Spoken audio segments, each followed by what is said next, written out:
1-800-747-FREE. That's 1-800-747-3733. Florida Man is everywhere. In the car, on your radio at 660 AM and 105.5 FM. In the office or working from home, we're streaming live at FloridaManRadio.com. Out and about, on a run, listen live on the free Florida Man Radio app and on your Alexa device by saying play 105.5 Florida Man Radio. There's no reason to miss any of your favorites, like the Bump of the Love Sponge show. The one thing that brings my life down to zero. The show? No, this picture. Damn. Oh, shut up. Brings my life down to Look, zero. there's a tattoo, my Tyler tattoo. Jacked up. Hey, Hogan's in the back doing abs. Doing abs. Now we do a side. Doing abs. You have Power Radio with Justin Clark. Doing abs. Show. Or the Shannon Burke Show. Dumbass. We know we're off the air. Dumbass. We have people that listen online. Dumbass. But you wouldn't know what that means because you're 90 years old. Florida Man Radio. Unfiltered, unafraid. Get it how you need to. Now, everywhere. Come on, everybody, at Tyll. Come on, everybody, at Tyll. Come on, everybody, at Tyll. You may not like what he has to say. He's gonna say it anyway. He says his clients, now more than ever, are looking to explore what our nation's backyard has to offer. He's at Tyll. So I got to talk about this. It ties directly into everything that we're doing here today. I want to thank John Caracciolo, the CEO of JVC Broadcasting, for talking to us about venues.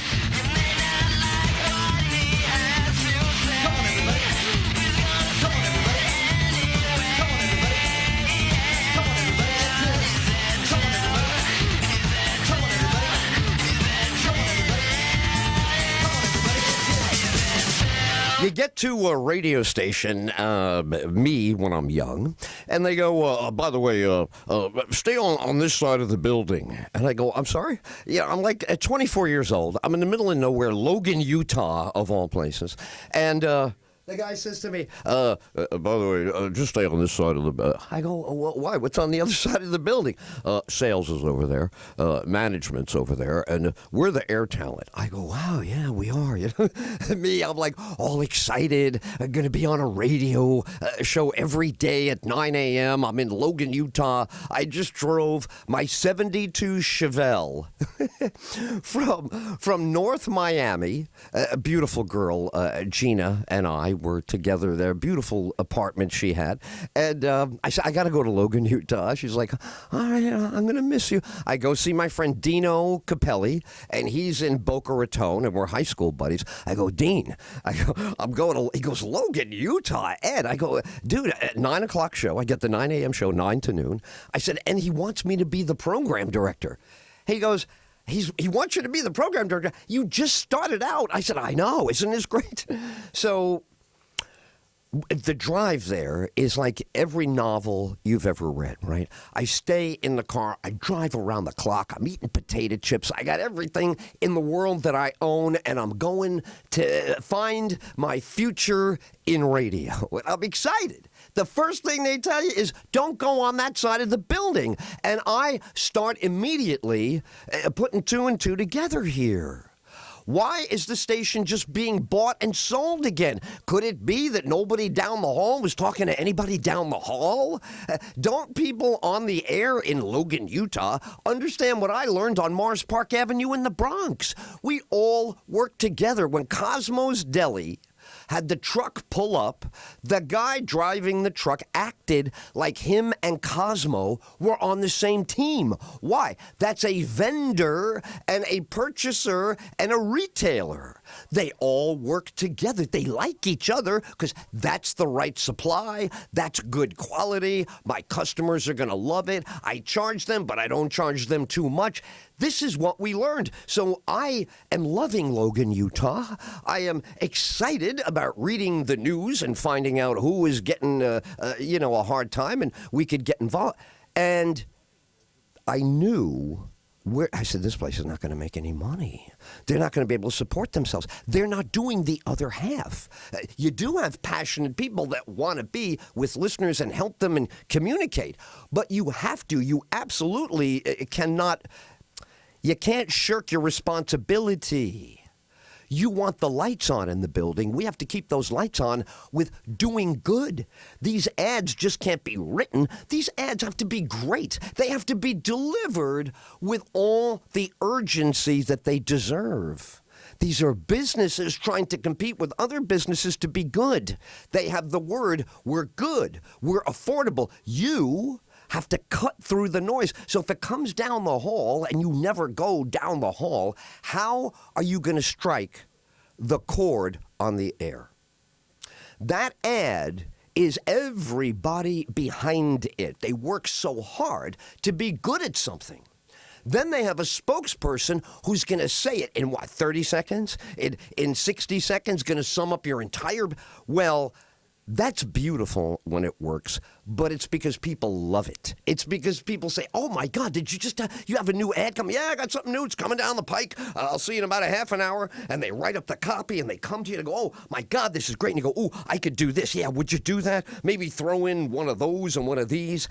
And before you know it, somebody gets a call off an ad, and everybody on the team, the person who took the first phone call, who gave the message to the person, they all know, my God, we really did help them do business.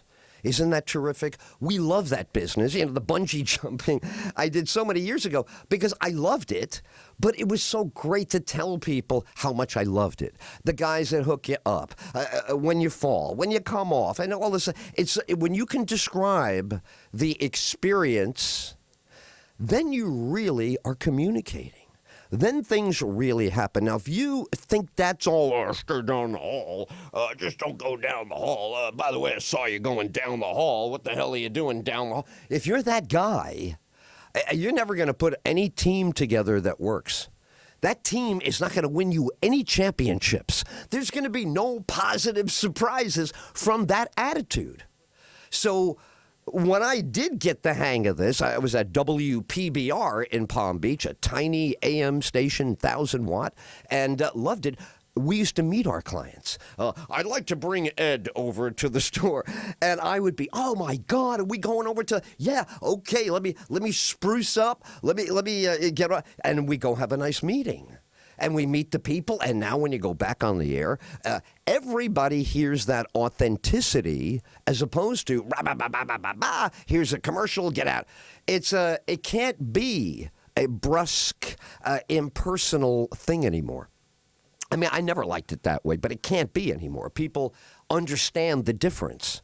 So I love sales. People go, what are you doing down that end of the hall? That's where my best friends used to be at some stations. Yesterday, I want to illustrate this. Yesterday, I spoke to a guy. We worked together 30 years ago. 30 years ago. Dan Zako is one of the best radio marketing dudes I've worked with over the course of my career.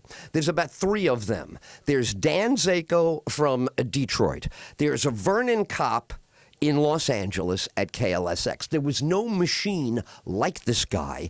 Gave you every positive feedback, a shred of... It was incredible. I did the night show at KLSX. Vernon used to come down the hall 9:30 at night.